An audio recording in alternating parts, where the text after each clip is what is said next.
training is about worthiness. I think worthiness to me is the biggest inhibitor that I had in my career, and I see it in so many people that I coach in their career, is that people just don't feel worthy. They don't feel worthy with what they have. They don't feel worthy of what they're going to have. Worthiness is such an issue, and it lies upon two different things. One is self-acceptance. So we can't see outside of us what we don't see inside of us. And so if we don't accept who we are and feel worthy of who we are, we're never outside of us going to see the same and receive the same without that self-acceptance. And the second thing is self-reliance. We need to be able to feel as if we don't have to seek other people's approval. We don't have to seek other people's judgments and conditions. We are satisfied in a self-accepting and self-reliant behavior that stems to being and feeling worthy. I have a mantra that I use every day, and I want everyone to write it down because it's a very simple mantra to use, and it is, I am worthy. You should be saying that at least every morning when you wake up and every night when you go to bed, along with being grateful. Thank you, I am worthy. I'm worthy of everything I am receiving, everything I will receive. I am worthy of it all because I live in an abundant world with more than enough. And just because I have something doesn't mean that someone else can't have it as well, or that someone else loses something. That's scarcity. We live in an abundant world where you can be worthy of everything that you receive. Now, worthiness stems from three different areas. Number one, in our conscious, two, our subconscious, and three, our unconscious. So we have to raise our awareness to where do we feel worthiness, self-reliant, self-accepting, and that love to ourselves. We need to learn to love ourselves. I always tell people, learn to love you first. If you can love yourself, it's so easy to love other people. It's so easy to find gratitude, forgiveness, and accountability in every situation, to find the light, the love, and the lessons in everything. If you love yourself, you cannot find outside of you what you can't find inside of you.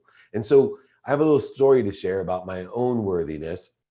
I met my mentor, Sangeeta Sahi, who taught me meditation, and we were working together. And she said to me, she said, you know, you carry an energy that you're not worthy, that you're inadequate, that you're less than, that you're stupid. And I looked at her and in my arrogance said, you're crazy.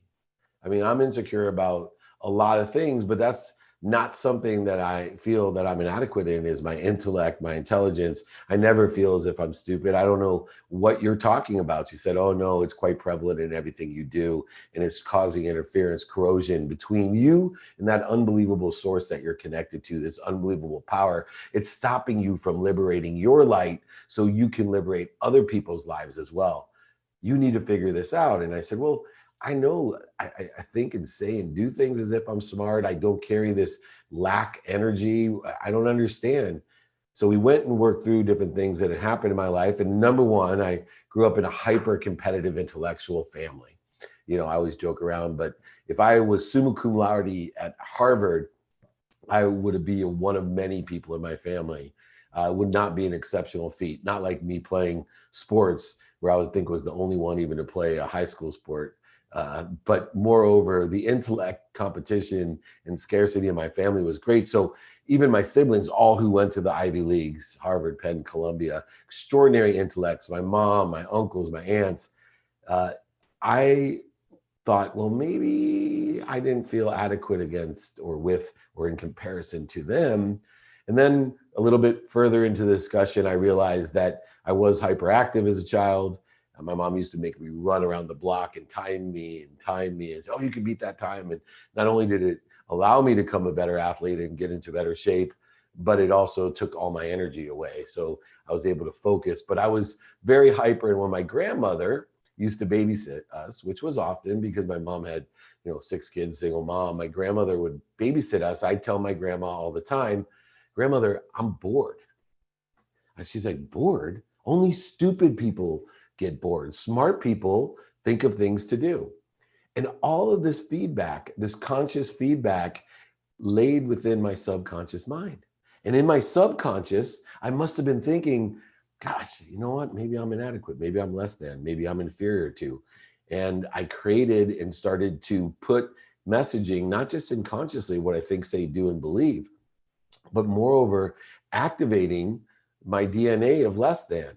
And it manifested itself by surrounding myself with the wrong people, the wrong ideas, always, putting myself around people. There's a ABC thing that I learned today from my friend Michael. He talked about A people seek A things, B people and B energy seek C things. And I was seeking C things. It made me feel better. You always say now that if I'm the smartest man in the room, I'm in the wrong room. Back then, I needed to be the smartest man in the room or else I'd feel inadequate. And this energy has caused me all kinds of problems because I didn't learn to love myself. I always felt that I was less than, subconsciously, unconsciously, and consciously.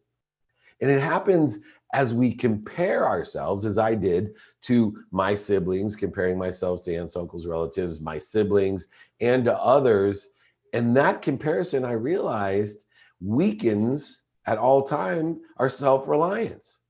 When we make a comparison, it steals our joy. It steals our energy. It's a soul sucker. We need to focus on appreciating how we're the same and equal, but also appreciating the differences.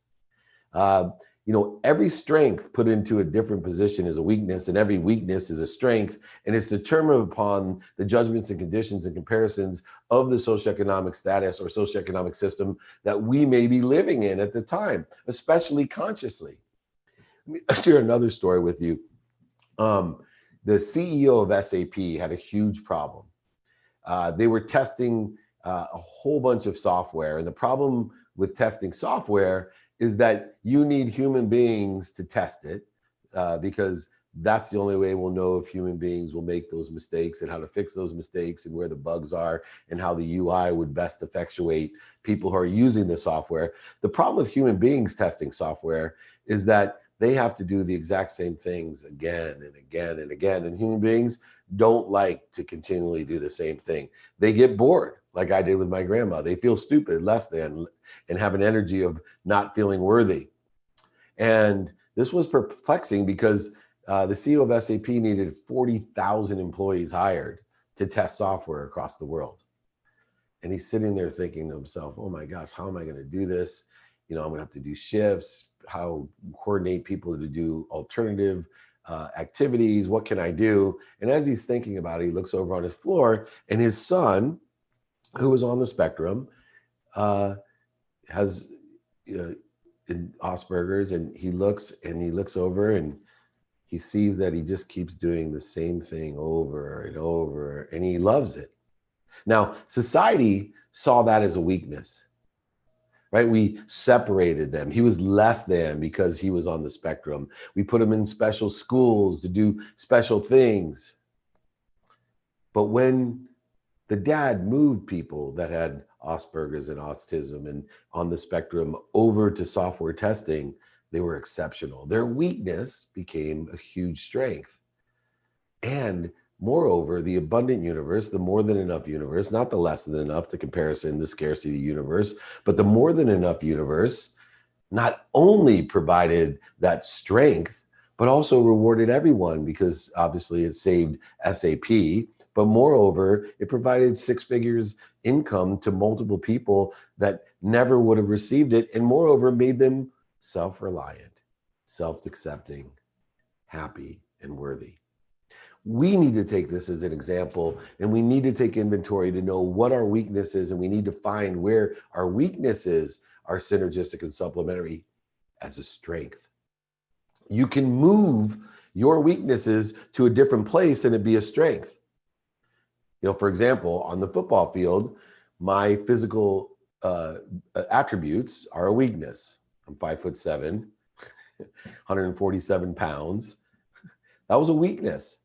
But what I found later on in life as I traveled with some extraordinary athletes, 6'9", 7 feet, 6'10", 6'4" even, that I had a huge strength. And my strength was the ability not only to fly around the country and the world, but to sleep on a plane. Right? I took that weakness on a football field, became the superpower on planes. I became the super traveler.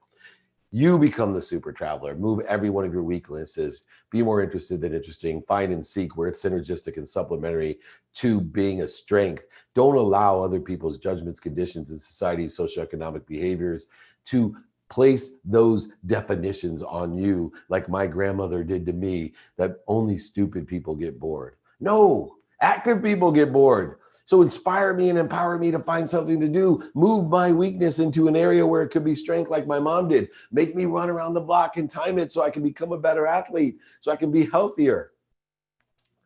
That's why it's so important to vote for what you want. Vote for what you want in your life.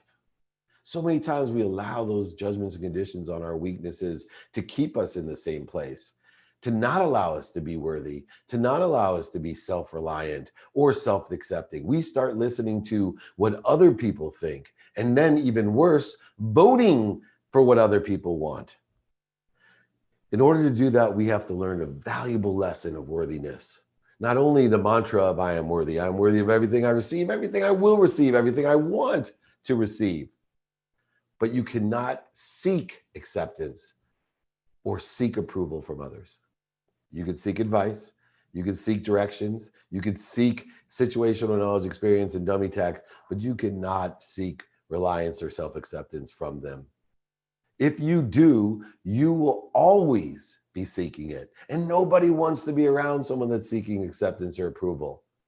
This is where the idea of FOMO comes from. I was the king of FOMO. Anyone ever hear of FOMO? It's the fear of missing out. I was seeking so many people's acceptance that I would have the need to be offended or resentful or guilty, all these different feelings. When I was left out, I wasn't able to do something and wasn't either invited or wasn't included, or I didn't go. Even if I was invited, I had FOMO because I wasn't self-reliant. I wasn't self-accepting. I didn't learn to love myself. I needed others around me to give me that approval at all times. And it was so damaging and so costly and so inhibiting from the great source of power, light, and left, and so interfering to who I truly was, and caused me to project so much of my insecurity onto others, which created a detriment into my life. You need to turn your FOMO into JOMO, right? When you're self-reliant and self-accepting, JOMO is the joy of missing out. And I've been able to transition my FOMO to JOMO by learning to love myself, by knowing that I need to surround myself with the right people and the right ideas. And even furthermore, I need to surround what surrounds me with the right ideas and the right people. Not just one layer, but the ultimate layer of the universe of living in a world of more than enough. No more FOMO, no more acceptance seeking, no more approval seeking, JOMO. The joy of missing out, knowing that I'm self-reliant, self-accepting, and I'm worthy of everything that I receive, do, and say. I am worthy of everything I will do, see, and say. I am worthy of everything I want. Don't limit yourself. And that's when I created what I call the variance feeding chain. So many people have different ways to analogize or to trigger or focus on what they want in order to enjoy the JOMO and the self-reliance and self-acceptance. For me, it's a variance of a feeding chain. I was first taught, the weight of a truck. One of my business partners, Mike, told me, either people put weight on you or take weight off of you. And I like that, right? I started to raise in my awareness and identify people that were weighing me down or lightening my load. And then I had another friend who told me about the feeding chain, right? Either people feed you or bleed you, right? Feed those who feed you, he would say. And then I created the variance feeding chain of self-reliance, of self-accepting. And when you learn to love you, you then only can accept those who will love you for who you are as well. And so if they feed that, in variance of how much they feed that, feed them back. And if they don't feed you in variance, let them fall away. Be less engaged to those that aren't feeding you. Let it, in a variant degree, in a spectrum, let it fall away all the way till you get to the other side of the spectrum, which is those people who bleed you. And if someone's, scraping you every once in a while, treat them the same way. Allow them to lessen distance yourself. Right? The new social distancing according to the feeding chain. Those who feed you get really close to, those that don't get farther away, those that bleed you get really far away, run away, fire them from your life and pray for their happiness. Try to understand and forgive all of them. Be accountable for everything that's happened between you and them, but go ahead and use the variance chain of feeding in order to figure out the social distancing of the feeding chain for yourself. Someone that is feeding you all the time, constantly feeding you, giving you self-reliance, empowering you, feed them, hug them, and then run away from the rest in a varying degree. But learn to understand and pray for everyone's happiness. Do not create separation. Do not create judgments. Do not have the needs of the ego to be offended and guilty and resentful. Just understand and run away and pray for their happiness. There's an old saying, show me your friends and I'll show you your worthiness. That's my new line. It used to be, show me your friends, I'll show you your future. Show me your friends and I will know your self-reliance. Show me your friends and I will know your self-acceptance. Show me your friends and I will know your worthiness. Because we are going to surround ourselves when we love ourselves with people that love us. Not seeking their approval, not seeking their acceptance, but those who love us for the frequency that we have, for all of the faults and all the fun and all the mistakes and all the dummy tags, for who we are, as tall and small, as short and heavy and light, whatever we are. They're going to love us because we love ourselves. You cannot find outside yourself what you can't find inside of you. Find it inside of yourself. Learn to love you. You are worthy of everything you receive and will receive. You need to remember, show me those friends who surround me, and I'll show you your worthiness. In order to do so, though, it's a matter of reciprocity as well.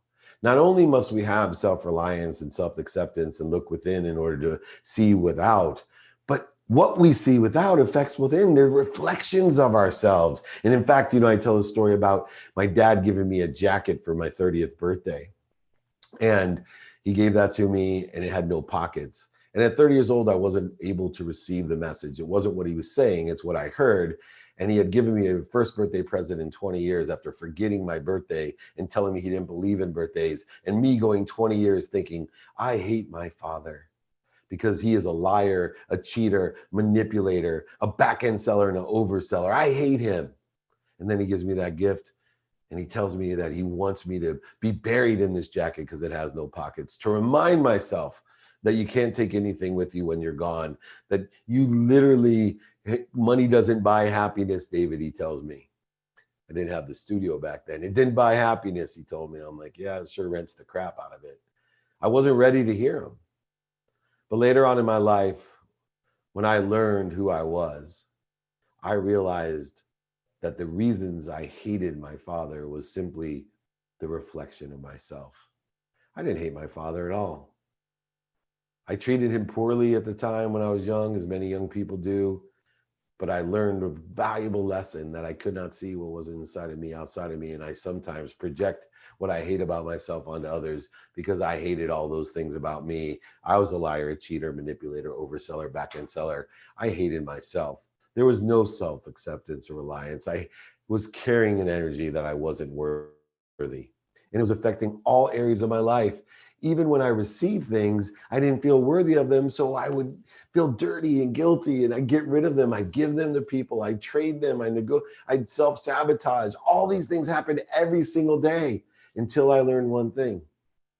I learned not only to appreciate myself with self-acceptance and reliance, but I learned how to appreciate other people. I had such a hard time feeling good for other people for what they achieved and the wins that they had and the strengths that they had, and my ability to help them to move their weaknesses to strength or empower them to empower others. I started to realize that when I elevated others, I elevated myself.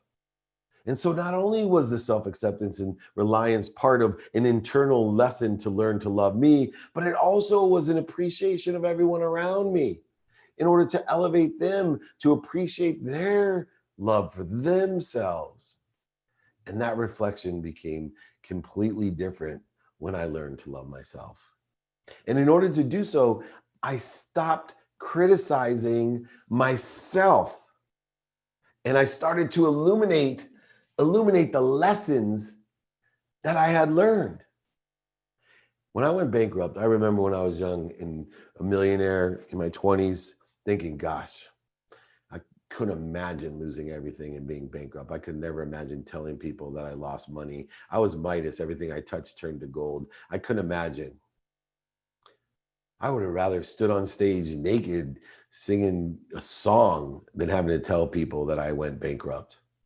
But when I learned to stop criticizing myself and to find the light, the love, and the lessons and everything and illuminate them and show that light to everyone, to empower them with the dummy tax that I have paid, my life changed.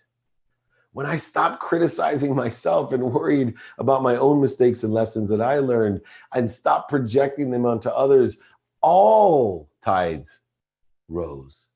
And we elevated others to elevate. It's so important to find your own frequency. It's more important right now to find your own frequency because your frequency has a stronger signal no matter who you are than it ever has before. On average, the average person has 1,000 people already in their community. That means you need to find your frequency and love yourself and self-accept and rely on yourself and show that reflection in others and elevate and liberate yourself with that light to elevate and liberate others with that light. Community is so important right now that people cannot grasp the size, scope, and scale of their own community, and therefore they utilize self-sabotage and separation and worthiness in order to literally separate themselves and create unhappiness. You need to learn to love you because the communities are getting bigger and more reachable, and it will strengthen your signal of who you are. Never before, if you thought you were odd and you lived in a small town, you would live your whole life thinking you were odd and different. But the coolest thing in the world is you cannot be too odd or too different anymore because there's a huge community that you can reach of the exact same type of people. I joke around, but I always say that the lady who loves to pop pimples, I'm not really into that, but I know several of you are, love to watch a good pimple pop. It's a great release, and whatever it does for you, it just grosses me out. And I'm sure if when I was in elementary school, a little girl told me, I love popping pimples. Can I pop your pimple for me and watch you pop your pimples? Oh, I would think, oh my gosh, you're a freak. Meanwhile, the lady that pops pimple on YouTube, she has more subscribers, not only than me, but she has more subscribers than the entire Pro Football Hall of Fame combined. Because she knows her frequency. She has self-acceptance in her life. She has learned to love herself and her ability to love popping pimples. Even though Dave Meltzer doesn't love to pop pimples or watch people pop pimples, who gives a crap? Because there's millions of people that do. So no matter how unique you think you are, the universe is so big. You have an opportunity to build a community, and it's more important to do so now, to look within and self-accept with JOMO who you are, self-rely, because there's someone out there just like you going, God, I wish somebody else liked to watch pimples being popped or popping pimples. In fact, there's millions of them. And I promise, no matter how odd or separate or different you think you are not. We're just not seeking the similarities, and we're not seeking the answers within us that we want to find without us. We're not seeking the answers within us that we want to find without us to bring us all together. The biggest problem right now that exists in the world is we are not seeking the similarities because we're not looking within ourselves. We are in blame, shame, and justification. We are not living with gratitude, forgiveness, and accountability, and self-reliance and self-acceptance. You'll love it. How do we do that? Well, anyone that knows me knows the best thing we can do is to be kind to our future self and do good deeds. When you're kind to your future self and look within, when you're self-reliant and self-accepting, you are able to do things for other people, and nothing in the entire world will make you see the outside reflection of yourself better than being kind to yourself by doing good deeds for other people. That will create the reflection that you want. That will create the self-reliance and acceptance you want. That will create not only a subconscious, but an unconscious energy of worthiness by being kind to your future self, not being self-criticized, not feeling insecure or not worthy of what you receive. When you have the self-reliant confidence and acceptance in order to be of service to others and to provide value, and most importantly, to ask for help. Only those who feel self-reliant and self-accepting and have learned to love themselves will ask others to help them. And you will, by asking for help of others, allow things to come through you with appreciation to be of service with others as well. And then finally, if you can do that, to feel worthy, consciously, subconsciously, and unconsciously, you will shift the entire paradigm of giving. No longer will you think, I need to give to receive. That's not worthy. There's no quid pro quo or trading or negotiation. You don't have to give something to get something back. No, you are worthy of everything. In an abundant world that contains everything, you are worthy of everything that you will receive. And if you receive it, you know, being self-reliant, self-accepting, and kind to your future self, that it is there to receive, to come through you with your own value, gratitude, forgiveness, and accountability, appreciation, to add value to it of your own, who your frequency is, and give it away. And give it away. Thus, escalating and accelerating and exponentially growing the appreciation or value for everyone, which will just make you more self-reliant, self-accepting, and loving of yourself so you can love others and see that reflection in others in you. You see how this all works? It is a paradigm shift of giving. Learn to love yourself, learn to receive, learn to be worthy of everything that you receive so that you can give. You do not want to live in a world of victim, of not enough. Things are not happening to you right now, especially during this time of COVID. Nothing is happening to you. You are not a victim, and you're not living in a world of not enough. And some of you are living in a world of just enough. Oh, well, there's a lot of insecurity and change. Oh my God, I'm not worthy of, just enough. I'm just going to buy what I need. I'm just going to buy, different things that I need. Makes me feel good. It makes me feel secure. Maybe other people will love me if I buy them things too. Or maybe they'll be impressed by me even if I don't like them. I'm living in a world of just enough. No, you're going to live in an abundant world of more than enough. More than enough of everything for everyone, where you are worthy of everything that exists. Even things you can't imagine. You're an instant of a second between limitlessness and infinity. You are worthy of everything that you will see, consciously, subconsciously, and unconsciously. And you will get there by shifting the paradigm of living, not living in the world of to you, not living in the world of for you, but living in that world of through you, where you have self-acceptance and reliance, where you have learned to love you.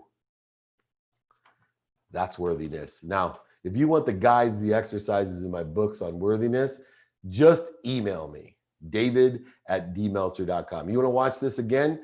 Get the replay. It's featured on Spotify, the Playbook. It's the #1 download now. More than Brett Favre, Cameron Diaz, and all the crew from Who's, Something About Mary. Every famous person I have is outdone by you and the inspiration you've given me to give these trainings. So go watch it, go learn it. Go ahead, reach out, ask for help, david@dmeltzer.com. You can text me, we'll put it in the notes, 949-298-2905. Let's answer some questions. My favorite part. Nice music. All right, can other people make you feel unworthy or only yourself? I love this question because I get into this argument with Jalawsome. Jalawsome's my wife. Her name's Julie. She's awesome. But this is the one argument that we get into because she'll tell me, you hurt my feelings.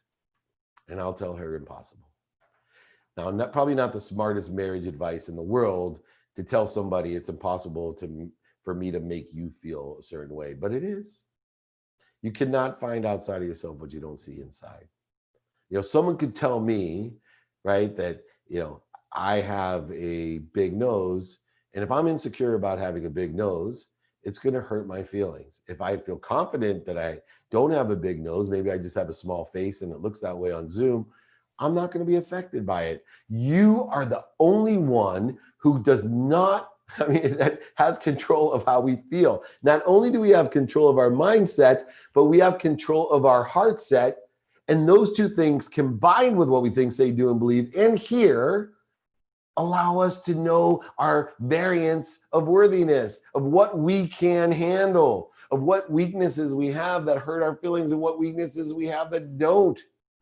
And the more weaknesses that we can replace and displace into the position of strength, the better we'll be. And that position of strength, to me, is love.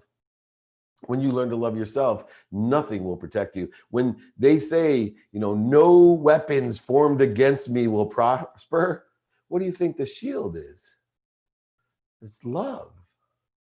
The shield is love. Those who learn to love you, no weapons formed against me will prosper, where I am self-reliant, self-accepting, and loving of myself. What weapon can you form against me? Because I have complete control of my mindset and my heart set, and the actions that I take, what I think, say, do, and believe, and hear will be indicative of that. You got to learn to love you. No weapons formed against you will prosper. Other people cannot make you feel any way. You make you feel that way and are a reflection of how you feel. You cannot see outside of you what you don't see inside of you. Self-awareness is the key to being fully worthy. Full conscious awareness is the key. Take 1 month, 2 weeks, all installation, 2 weeks of programming. We use bodies biofeedback system. I know all the physical, nutritional, emotional, acupuncture tell me toxicity of the infection in real time. Our next evolution shift in humankind is holistic. I agree. Thank you, Rich. Hey, David, would love to hear your thoughts on credibility and the role confidence plays in helping to communicate your value more credibly. First of all, confidence comes from practice. When you practice something, you get clearer on what you're doing. You have a better indication on how to weight your values of what you're doing. You then get more focused by practicing. You become, with clarity, balance, and focus, more credible because you're more consistent and persistent in your behavior, which then leads to a higher value, a higher execution of what you're doing within the lens or context of what I call a Meltzer kaleidoscope, a lens of you're more productive, more value is being provided, you're more accessible, not only accessible to others, but accessing what you want, receiving and being worthy of that, and more gracious. You're able to find that light, love, and lessons. And by that confidence with clarity, balance, and focus, you become more credible because you become more consistent and you become more of you. You're not trying to please or seek approval or acceptance from anyone else. You're not a chameleon. You're not literally saying what other people want you to say. You're saying what you believe, your frequency, and you're not afraid of being a hypocrite that you're going to change. I'm coming out with a book in November. What do you suggest to get my book out and promote it? Well, first of all, use the approach of segmentation, of building ambassadors for your book, 2 people at a time. Sell through people with your book. Don't attach your emotions to the outcome of how many books you sell. Instead, enjoy the consistent, persistent pursuit of promoting that book. Allow people, just like, I love the food analogy when it comes to book. Why do the people stand outside those retail stores and, oh, taste my cookie, have a little snippet of my cookie? Look, if your stuff is good, or if it's not good, you're going to find the people that like that not good stuff, just like the pimple popper. No judgments or conditions. But you got to get out there consistently and persistently. You got to let people sample it. You got to let people talk about it. Sell through other people that enjoy and are on your frequency, that strengthens that signal. Know and learn what your spectrum is, who that book resonates with and helps, and who the message is clear for. What's so great about a book is that it's not what you say, it's what they hear. On Goodreads, my first book, my favorite is, some, whatever they call those people that give you reviews, the professional reviewer, right? So the one negative on Goodreads of that book is, how stupid is David Meltzer?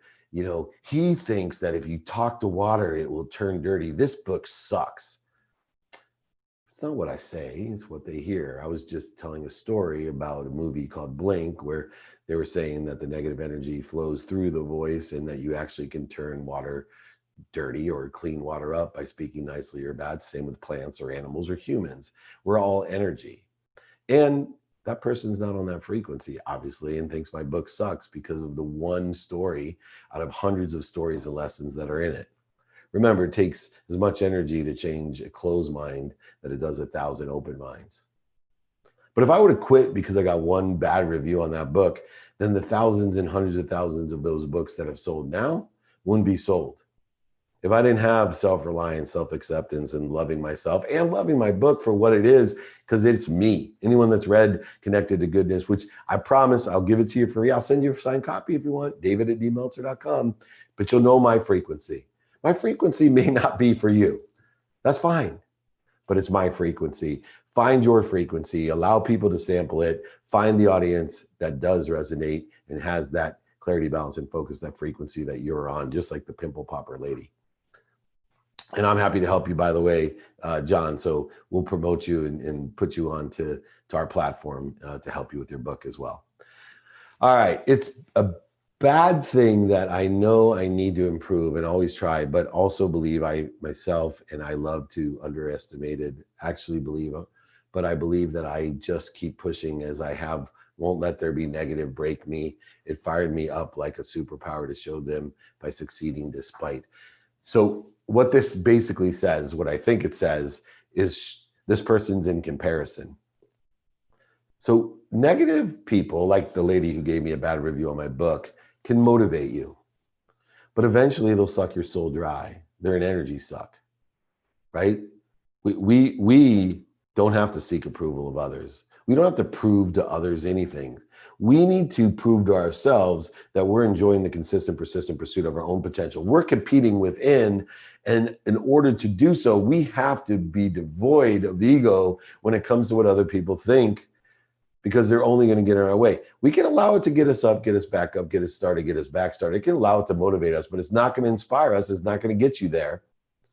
And so be aware of what you're using to motivate you compared to inspire you. So be inspirational, learn to love you, listen and learn from other people's opinion, but don't allow it or think it's going to inspire you. It will motivate you. Use that motivation to get up, get back up, get started and restarted, but transition it into inspiration. Clear the interference and corrosion between you and the unbelievable source of light, love, and lessons that you have within you, that you will be the best you that you possibly plan, and you love you and accept you and rely on yourself. I recently started scaling my e-commerce business, but find myself running into cash flow issues because I have a lower credit card limit and was breaking even up in the negative up until this point. My goal is to continue to stay in business every day. Good, you've learned something. Stay in business every day. What's the best way to manage cash flow given a low credit limit and low bank payouts? You need to lower your expenses. You need to make more money. Lower your expenses and make more money. We need to get laser focused, reverse engineer, connect the dots backwards. You need to ask for help. Have you ever gone to the bank and discussed with them the situation to see if you can have better terms, longer payment? You can work with the bank too to have deferment. Have you studied how you're making your money, where it's supplementary and synergistic to things that are doing well right now, or things that are stable now, or even take a few lottery tickets of what will be doing well in the future and make an investment in yourself in order to do that? You need to be more interested than interesting. Change that and keep that goal. Make sure mathematically you're in business every day. First step is to make sure and guarantee you're in business every day. That's for everyone out there, no matter what size your business is. How do I genuinely pray for happiness of people who have caused me so much pain? Woo! I love that question. Took me 9 years for one person. Took me 9 years.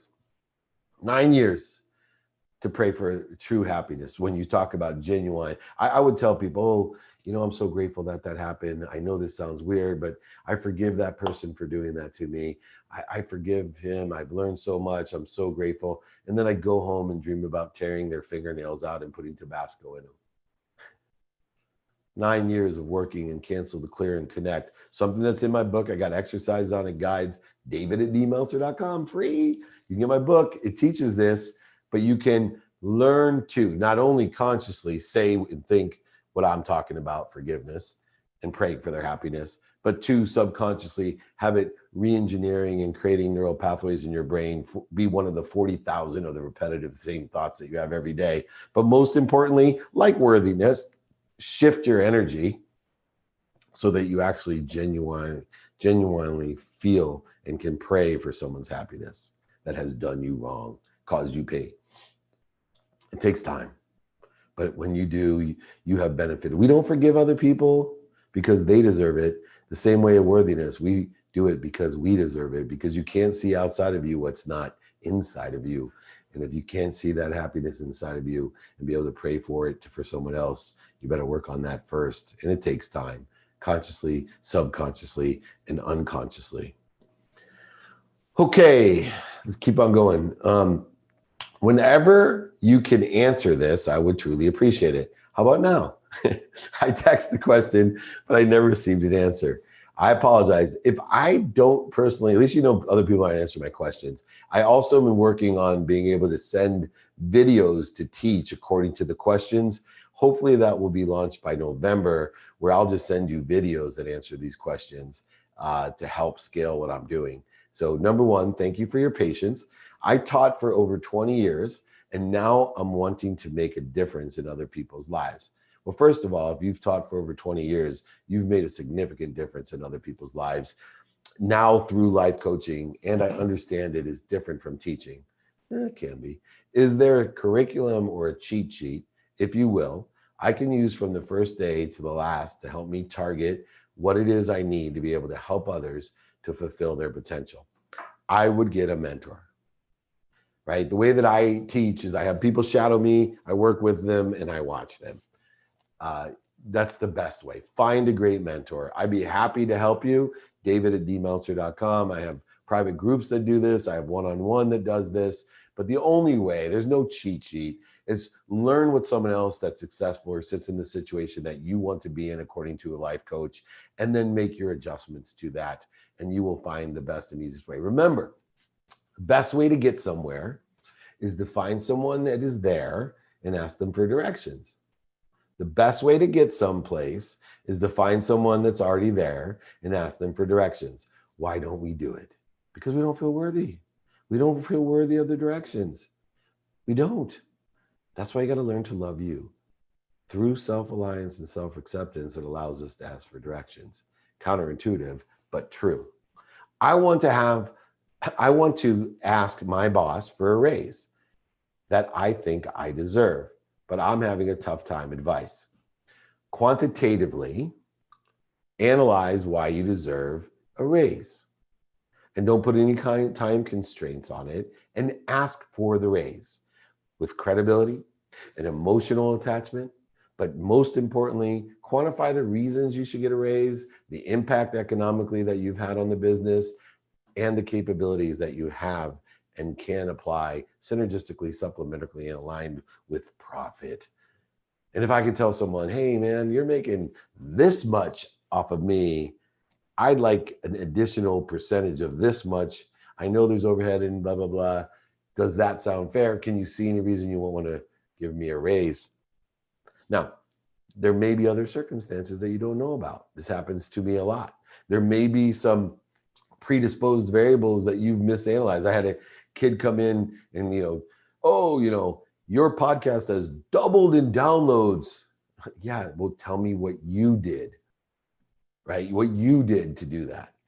What'd you do? Put captions on a video? So what percentage of that doubling of downloads of my podcast do you think you actually contributed to, so that would equate into some sort of profit or quantitative value that you're providing? Make sure you tie it in. Make sure you're realistic. Be open-minded about what circumstances people are in. It is COVID. There may be exceptional overhead. If a business goes out of business, nobody makes any money and there are no raises. So go ahead. And if you want to raise, put together an articulated quantitative value, not subjective value. Don't stick to the emotional. I've been here 15 years. I deserve a raise. Yeah, you're a Barney. You're a purple dinosaur. I love you. You love me. You will make no money, nor will you get a raise. So stick to the quantitative value, put a business case together and say, can you see any reason you won't want to give me a raise? And you know what? Bosses out there, as well as employees, don't be afraid to go look for what's out there, right? When I'm not sure about an employee, I always evaluate other talent, and I realize very quickly what I have compared to what's out there, be able to facilitate and see what's there. The same thing's true. This is business. I have one of the difficult times because I love all of my employees and they're exceptional. They're the A team. But I also know that if someone offered my boy Justin there $1 billion to go work for him, I hope he goes. It's still a job. No matter how much he says he loves me and he always wants to work with me and how he wants to build my brand and make me into the next Tony Robbins or whatever he says, I hope that if someone offers him that much money, he leaves and then lets me borrow some. All right. How to go from living in a world of just enough to the world of more than enough. First of all, every transition and transformation is practice. We need to enjoy every day consistently, without quit, persistently, the pursuit of this potential. So there's 4 steps usually for me in that process of transformation or transition. One is to identify when I'm in the world of just enough. When am I buying things I don't need? More things I don't need, different things that I don't need. When am I in a situation where I'm buying or selling in a negotiation, a trade, a judgment, or a condition? When am I trying to impress people, approval, self acceptance from them, trying to, even people I don't like? And when we can identify that and make corrective measures to stop, drop, and roll down into a different trajectory, to realize, you know what, I'm going to go ahead and give this away because I trust that it's coming through me. I'm going to receive this. I'm going to ask for that raise because I know what I'm going to do with it. It's going to come through me for others to be in a world of more than enough, where I'm confident that just because I'm receiving doesn't mean someone else can't receive or someone else has less because I have more. That's the world of just enough. The world of more than enough is more than enough of everything for everyone, and you are worthy of everything you receive because it comes through you with appreciation for others. So identify. When you do, stop, drop into neutrality by breathing, and then roll in the right trajectory of abundance, of more than enough. And keep practicing, practicing, and practicing. You're only going to get better. I really appreciate the message today. I'm here because I heard your interview, Jim Estill, on your podcast. Great guy. Is there a podcast episode, book, or article you recommend to hear more about this and continue to explore the topics of self-reliance and self-acceptance? Funny you should ask, Sean. Thank you. Anybody that wants my exercises, guides on this, all you have to do is email me, david@dmeltzer.com. That's it. I'll give you my book for free. It has stuff on this. I'll give you the guide on this for free, the exercises. I have private groups on this, whatever you want. But unless you reach out and ask, and it's free, you're not going to get it. It's david@dmeltzer.com. That's my first name, David.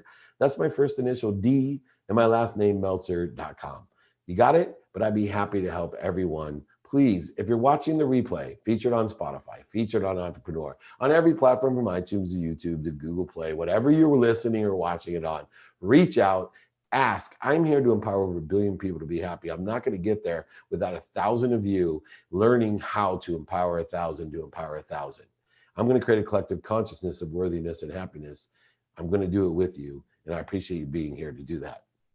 I have a challenge asking for help. How do I overcome this? Well, 1 is practice, but 2 is worthiness. You need to practice radical humility. You don't get unless you receive.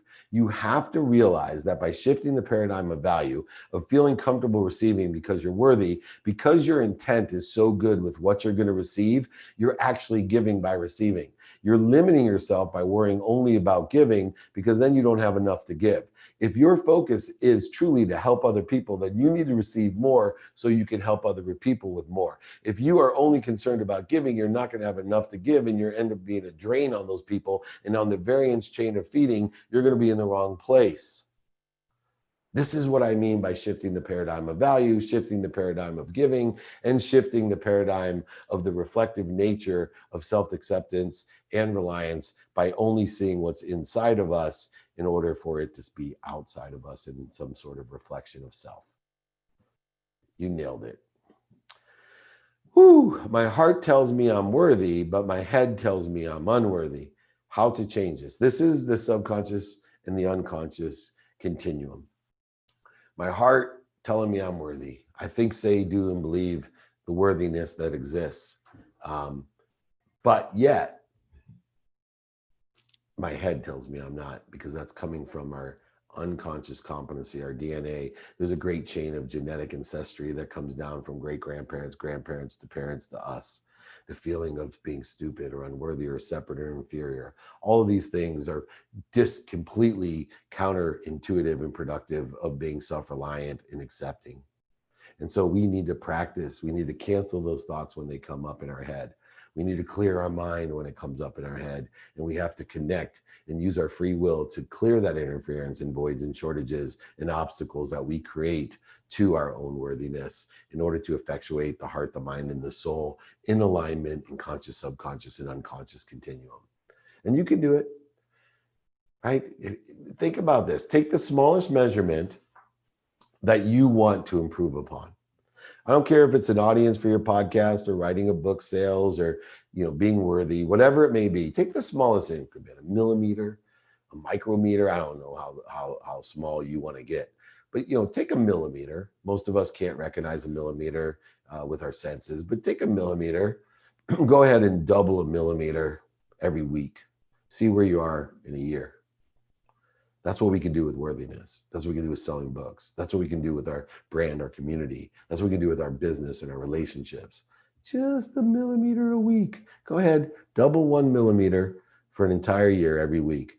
Tell me how far you've come, how close to your potential you are, how much you can enjoy. Just a millimeter, doubling it every week. Just tiny little millimeter. Watch how far we can get by enjoying the consistent, everyday, persistent, without quit pursuit of your own potential. Hey, David, how does being truthful to yourself make you more authentic? Well, I believe authenticity comes from your frequency. And your frequency is your own unconscious competency, something that is illustrated by your personality traits, your characteristics, your obsessions and addictions, all your true authentic self, like Bagger Vance, great movie to watch. And his authentic swing is an analogy to his authentic self, in which he finds during the movie through this great exhibition golf match with Bobby Jones and Gene Simmons and whoever else there was there. Anyway, when we find our truth, when we pursue our truth, we find our frequency and it strengthens. And when it strengthens, more people tune into that frequency and it resonates with them within a certain spectrum, like the pimple popper lady. And then we have clarity. And that clarity is self-reliance, self-accepting, knowing thyself, reflecting and looking within, outside of us, what is actually in us, our authentic being. That is why being truthful, because the truth will vibrate the fastest. It will strengthen your signal, find the spectrum, and clarify your message. Truth.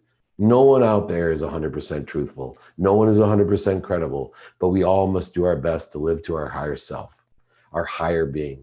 We must walk like our higher selves and pursue our highest self and forgive ourselves when we're not, and learn the lessons, knowing that pain is just an indicator, not a stop sign. Right? Those mistakes are in pain that's caused mental, physical, spiritual, emotional, financial pain, just an indicator to move in a better direction and have faith that you'll end up somewhere better than that. A big lesson I'm learning today is from you, is how much I needed to be the smartest person in the room. Join the club. Well, at least on my screen, I'm the smartest person on my screen. I'm the only person. And that no longer serves me. Correct. Advice on how to meet smarter people now. Find people who sit in the situation that you want to be in. Find people that are where you want to be and ask them for directions. You need to take inventory of your values, everyone, every single day. Your personal, non-negotiable values, your experiential values, what you want to experience today to your higher self, your giving values and receiving values, and shift the paradigm of receiving and giving. Every single day, you need to take inventory of that values and know what you want. It's not the why that you're missing, it's the what that you're missing. And you need to find your what every day. And don't be afraid of being a hypocrite. Don't be afraid of saying, gosh, I learned something. I grew, I accelerated. I'm different than I was. Don't judge me or put conditions on me from a snapshot when I was 18 years old. I'm a 52-year-old man who has screwed up a ton of shit in my life. Give me some credit that I may have learned something and changed along the way, that I'm not the same a-hole I was. That's okay. Don't be afraid of being a hypocrite, but you're not going to get there unless you take inventory of your values and know your what, and forgive yourself. And look for people that are in the place that you want to be and ask them for directions. That's how we get there the fastest. That's why they created GPS. That's why every car on earth and every phone on earth has that system in it, because the fastest way to get somewhere, I think I should get Google Waze and Maps and all those guys to give me some endorsement money for this. Fastest way to get there is to ask someone that's there how to get there. How do you learn to accept help, compliments, opportunity, and abundance in general? In other words, what you're asking is, how do we learn to receive? You must have self-acceptance, reliance, and love. Learn to love you. You're worthy of everything that you receive. Learn to say yes. Don't take yes for an answer, but learn to say yes when others offer help, when others offer things. I have had to fight to allow someone to pick up a check when I go eat. I have had to fight when someone offers me, I'll send you, my shirts. I'll send you my books. I'll know it's okay. It's okay. I feel like the old guilty Jewish man. It's okay. No, I'm just like, yes, bring it on. You want to send me free shit? Send it to me. I'll help promote it. Do whatever I can for you. I'll give you my address. I don't care. David@dmeltzer.com. Go ahead. Want me to wear your shirts and hats and booze and all this stuff you want to send for free? I can't believe I'm actually feeling free to say that. You know why I'm okay with it? Because I'm worthy of everything I'm going to receive. I got that sign behind me from Iconic for free. It's my favorite piece of art I have. Look at that thing. I'm worthy of Iconic's killer art, and they sent it to me for free. And my helmets that are signed, and my Muhammad Ali boxing glove, all that stuff, Rose Bowl stuff. I can't even see what's behind me. I'm definitely worthy of that Charger hat. Ugh. Anyway. Okay, where we at? Last question. Analysis by paralysis has set in. Thoughts on how to overcome. 4 steps to overcome the analysis problem. 1, identify the needs of the ego that's causing you to overcompensate and create interference, voids, and shortages in your life to create that analysis. And then stop and breathe.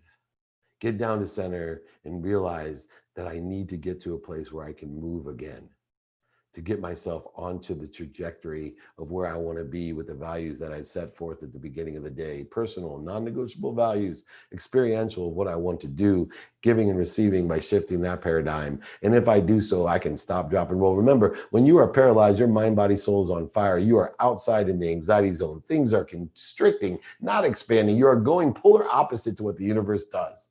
So you need to, like any time else you're on fire, stop, drop, and roll.